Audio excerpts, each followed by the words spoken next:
السلام علیکم ورحمۃ اللہ وبرکاتہ۔ 7واں روزہ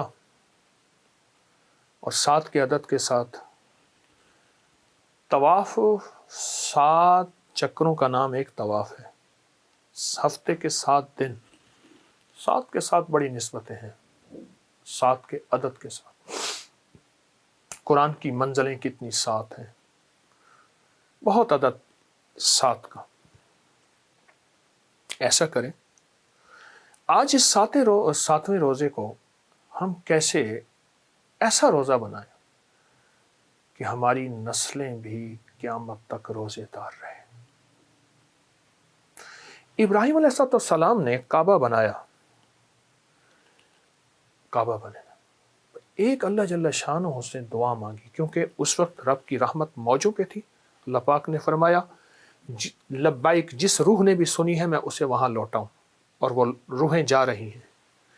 ایک اور چیز ابراہیم علیہ السلام نے اللہ سے مانگی، اور یہ 7 کعبے کی نسبت کے ساتھ ایک بات عرض کر رہا ہوں، وہ ہے وَبَنِينَا أَن نَعْبُدَ الْأَصْنَامَ۔ عجب آیت ہے یہ قرآن پاک۔ اے میرے مولا، میری نسلوں میں کوئی ایسے لوگ نہ آئیں جو بت پرست بن جائیں۔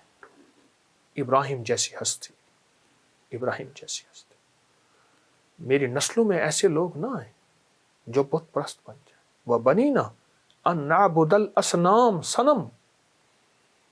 ہاں، اس روزے میں اپنی نسلوں کا فکر کر لیں، اور یہ آیت آج میں آپ کو تحفہ دے رہا ہوں۔ جو یہ چاہتا ہے وہ اور اس کی نسلوں کا خاتمہ ایمان پہ ہو۔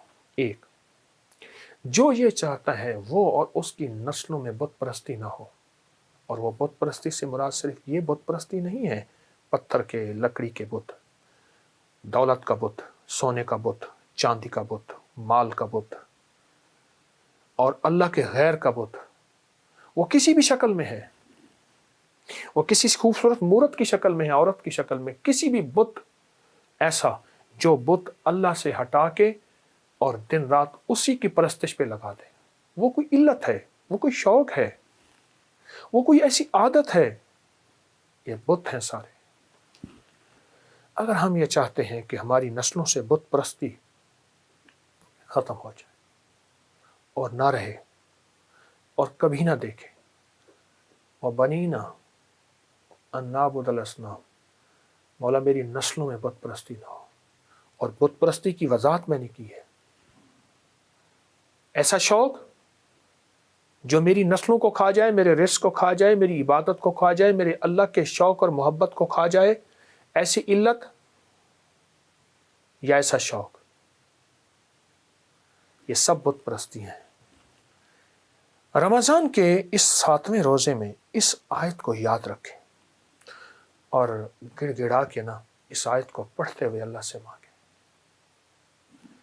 دیکھیے، آج آپ پاکیزہ، نیک، مخلص، عبادت کو ساتھ، آپ نے حلال حرام کی ہر طرف نظر رکھی، جائز ناجائز پہ نظر رکھی، آپ کیسے یقین کر سکتے ہیں کہ آپ کی نسلیں بھی ایسی ہوں گی؟ لیکن مجھے یقین ہے، اور وہ پوچھیں کیسا؟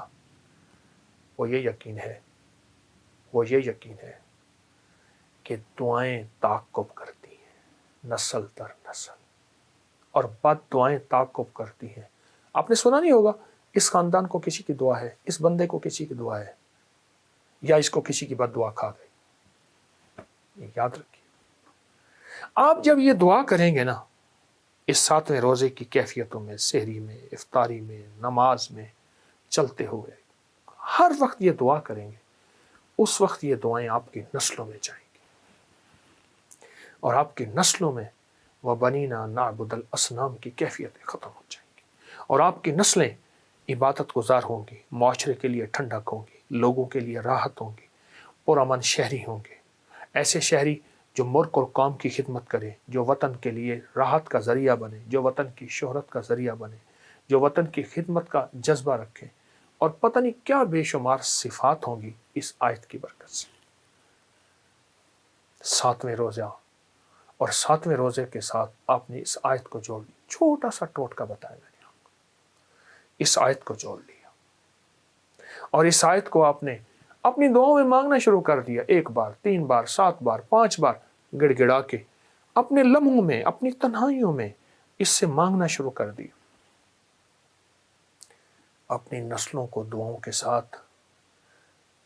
کے ساتھ لپیٹ کے اللہ کی مدد میں دینا ہے، اللہ کی حفاظت میں دینا ہے، اور نسلوں کو ایسے چھوڑ کے نہیں جانا، اور نسل در نسل در نسل، نسل در نسل در نسل، اس سے ہمیشہ آپ کی قبروں کو ٹھنڈک پہنچے گی، آپ کی روحوں کو ٹھنڈک پہنچے گی۔ سفر تو ہے نا، آخر فنا کا سفر ہے، آنے والے پہلے سے تیار ہیں عالم ارواح میں، فنا کا سفر ہے، اور اس فنا کے سفر میں یہ یقین سے بات کہہ رہا ہوں کہ اپنی نسلوں کو کچھ دے کے جانا ہے۔ اور یہ جو آیت میں نے آپ کو دی ہے آج کے 7ویں روزے کی برکتوں کے ساتھ، وَبَنِينَا نَعْبُدَ الْأَصْنَامَ، بہت طاقتور آیت ہے اور بہت حیرت انگیز آیت ہے۔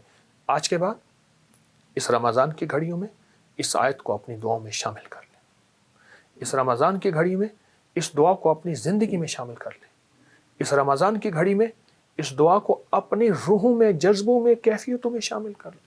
بڑے کام کی چیز ہے، ابراہیم علیہ السلام نے مانگی ہے، قرآن میں موجود ہے، اور مانگی کب ہے؟ کعبہ بنایا، اور کعبہ بنانے کے بعد یہ دعا مانگی ہے۔ ضرور شامل کریں، یاد نہیں یاد کر لیجیے۔ جزاک اللہ، السلام علیکم۔